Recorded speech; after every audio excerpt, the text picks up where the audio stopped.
Let's mic news wrap. Let's mic news wrap में अब सुनते हैं दिन भर की अहम खबरें सिर्फ 10 मिनट में।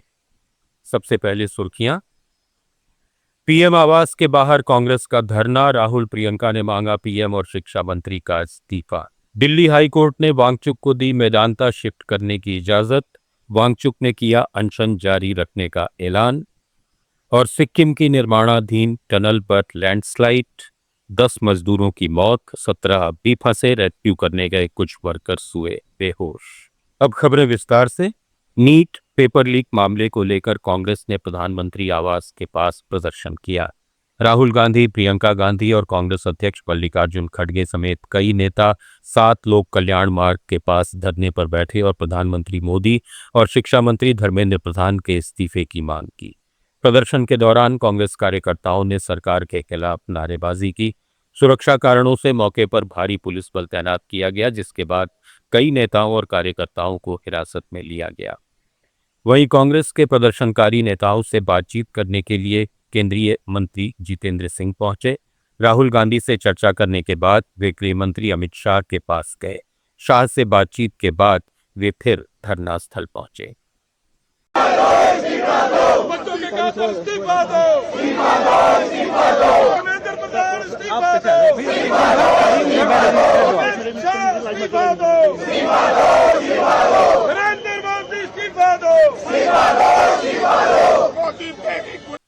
प्रदर्शन के दौरान पंजाब के पूर्व मुख्यमंत्री चरणजीत सिंह चन्नी और पूर्व उप मुख्यमंत्री सुखजिंदर सिंह रंधावा को दिल्ली पुलिस ने हिरासत में ले लिया। दोनों नेता राहुल गांधी के नेतृत्व में चल रहे धरने में शामिल थे। चन्नी ने इसे बीजेपी का आतंकवाद बताया।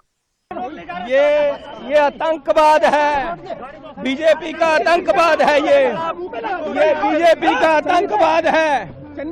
ये छात्रों की सुन रही है। कांग्रेस नेता संदीप दीक्षित ने कहा कि विपक्ष छात्रों के साथ खड़ा है। सरकार ने युवाओं की उम्मीदों को दबाने का काम किया है। कांग्रेस छात्रों के मुद्दे को लेकर अपना विरोध जारी रखेगी। पहले तो इस व्यवस्था पर सवाल खड़े हो, इसकी रिव्यू की जाए, पूरी की पूरी नीट व्यवस्था पर रिव्यू की जाए। जिस तरीके से इलेक्ट्रॉनिक इम्तिहान जो है कुछ लोगों के हाथ कर देंगे, उस प्रक्रिया को दोबारा से देखा जाए। जो लोग इसमें जिम्मेदार हैं उन पर जिम्मेदारी फिक्स की जाए। बहुत सवाल है, 2-4 नहीं है। लेकिन हम लोग जिस तरीके से राहुल जी बात कर रहे हैं, पूरा व्यवसायीकरण जो शिक्षा का हुआ है, जब तक उस मुद्दे को नहीं उठाएंगे, थोड़ा दुर्भाग्य से जो हमारे युवा वर्ग है उन्होंने उस मुद्दे को नहीं उठाया, लेकिन समय आएगा वो करेंगे। वो जब तक नहीं होगा तब तक इस देश की शिक्षा व्यवस्था वापस उस पटरी पर नहीं पहुंचेगी जो आज से 10-15 साल पहले थी। राजस्थान के पूर्व मुख्यमंत्री अशोक गहलोत ने सोशल मीडिया पर कहा कि केंद्र ने युवाओं की मांगों पर 1 महीने तक असंवेदनशीलता दिखाई। जब वे संसद मार्च करने निकले तो पुलिस ने लाठीचार्ज और आंसू गैस का इस्तेमाल किया। नेता प्रतिपक्ष राहुल गांधी, कांग्रेस अध्यक्ष मल्लिकार्जुन खड़गे समेत विपक्षी नेताओं ने संसद में चर्चा की मांग की, लेकिन सरकार तैयार नहीं, जिसके चलते आज लोकसभा और राज्यसभा के नेता प्रतिपक्ष प्रधानमंत्री आवास के बाहर धरना दे रहे हैं। गहलोत ने इसे मोदी सरकार की हठधर्मिता और संवादहीनता बताया। इससे पहले राहुल गांधी ने संसद परिसर में मीडिया से कहा कि पीएम को छात्रों से माफी मांगनी चाहिए। युवाओं के भविष्य के साथ खिलवाड़ हो रहा है और शिक्षा व्यवस्था कमजोर हो चुकी है। What has happened yesterday? Now, ये जो युवा हैं, ये एजुकेशन सिस्टम के बारे में, टेस्टिंग सिस्टम के बारे में प्रोटेस्ट कर रहे हैं। पूरा देश जानता है कि education system, testing system is broken. It has ceased to exist. Testing system has been hollowed out by termites. That is all they're saying. Nothing wrong with it. We've been saying it. I've been doing presentation after presentation about this. Why is the Prime Minister silent? What is the reason? He should apologize to the students and he should stop this nonsense of police people thrashing students. This is completely wrong. Rahul Gandhi ने आरोप लगाया कि शिक्षा व्यवस्था पर RSS का प्रभाव बढ़ गया है और इसका असर युवाओं के भविष्य पर पड़ रहा है।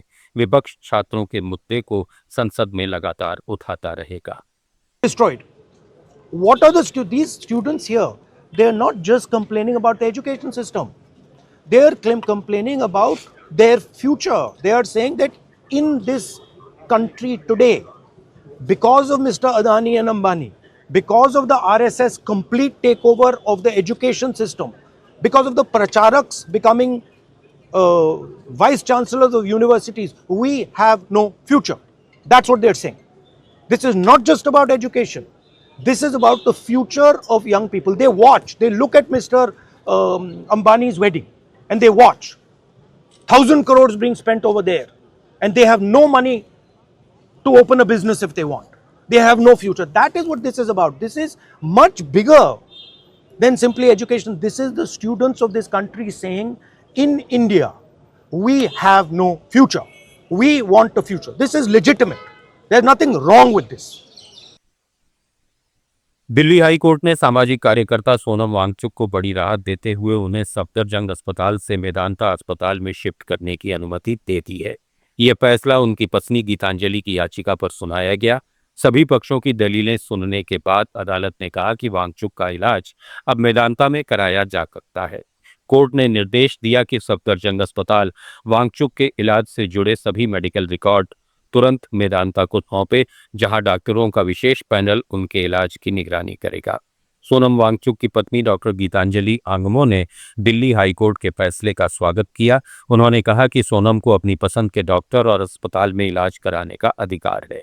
वांगचुक ने छात्रों के समर्थन में अपना अनशन जारी रखने का फैसला किया है।